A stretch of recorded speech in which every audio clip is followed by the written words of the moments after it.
They start with Mrs. Power.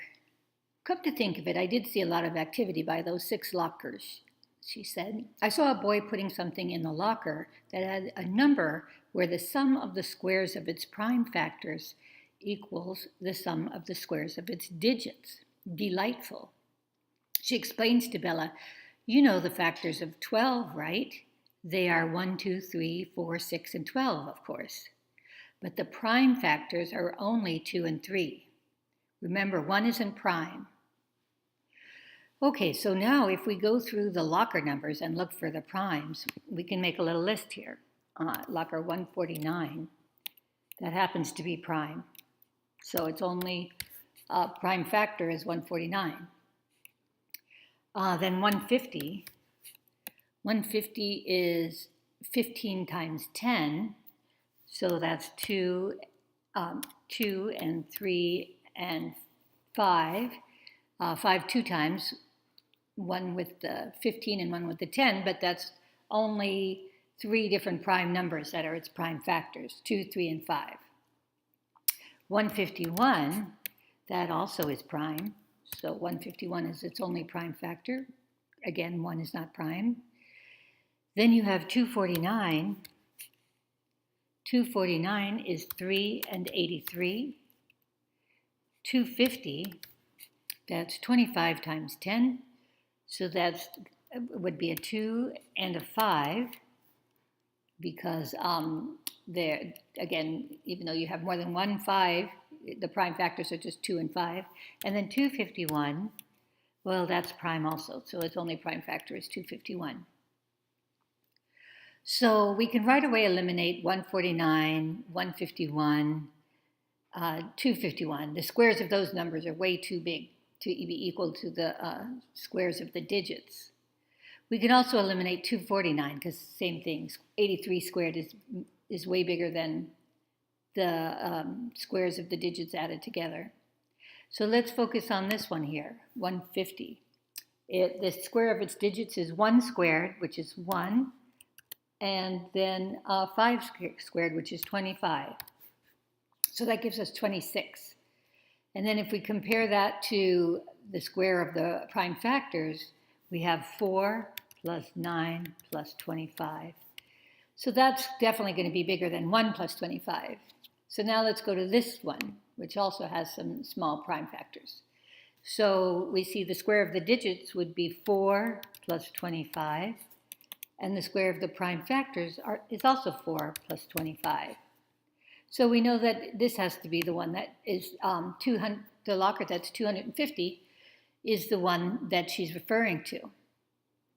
So she says, I saw a boy put something in the locker that had a number where the sum of the squares of its prime factors equals the sum of the squares of its digits. So that was a boy. So in locker 250, we'll go over to that column. It can only be a boy, so it can't be Gina, can't be Leo, and it can't be Emma.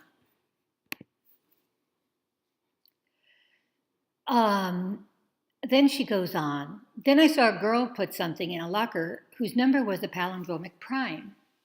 Well, we already know that the primes are 149, 151, and 251. A palindrome is the same read forward and backwards. So the only one that would be a palindromic prime is 151. So she saw a girl put something in a locker that had a palindromic prime. So we're going to go to 151, and now it's a girl. So it's not Dwayne, it's not Sanjay, it's not Brad. Then she keeps going. Another student stuffed a book into the locker with the number that had the shortest representation of Roman numerals of all 6 of those lockers. So here we go. Again, we're going to erase this now, and we'll talk about Roman numerals.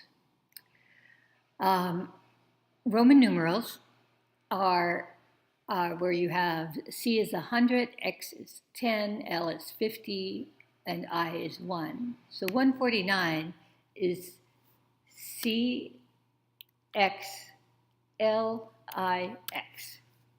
So that's 100, and then X in front of the L means 40, and then 1 in front of the X means 9. 149. 150 is C for 100 and L for 50. 151 is C for 100, L for 50, and 1 for 151. 249 is 200, so we have CC. And then we have a 40, which is an XL. And then we have a 9, which is an IX. 250 is 200, so CC, and then an L. And then 251 is CCLI. Okay, so going back to what she said there, and another student stuffed a book into the locker with the number that had the shortest representation in Roman numerals. So the shortest representation is going to be CL. So that's locker 150. And that had a book stuffed into it. So we're going to go to book, and we're going to go to locker 150, and then we know that's true. So we're going to put X's in the rest of that column, and X's in the rest of that row.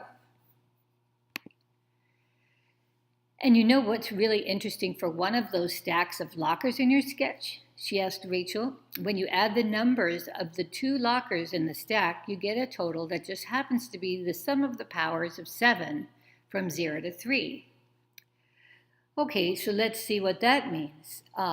So we've got the powers of 7 from 0 to 3. So that is 7 to the 0 plus 7 to the 1 plus 7 to the 2 plus 7 to the 3.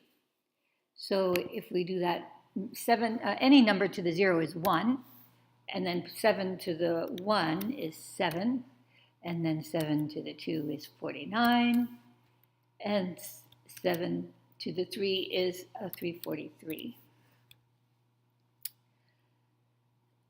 So we add those together, and we get 400. Okay, so what does that mean? When you add the numbers of the two lockers in that stack, you get a total that just happens to be the sum of the powers of 7 from 0 to 3. Okay, so that's in that stack of 400. And the only way to make 400 from the sketch we got is adding 150 and 250. So that's the stack she was talking about. I saw someone wearing rubber boots put something in one of the lockers in that stack. So we go to the rubber boots, and we know that they had to have been going to either 150 or 250. So we can X out all the other ones.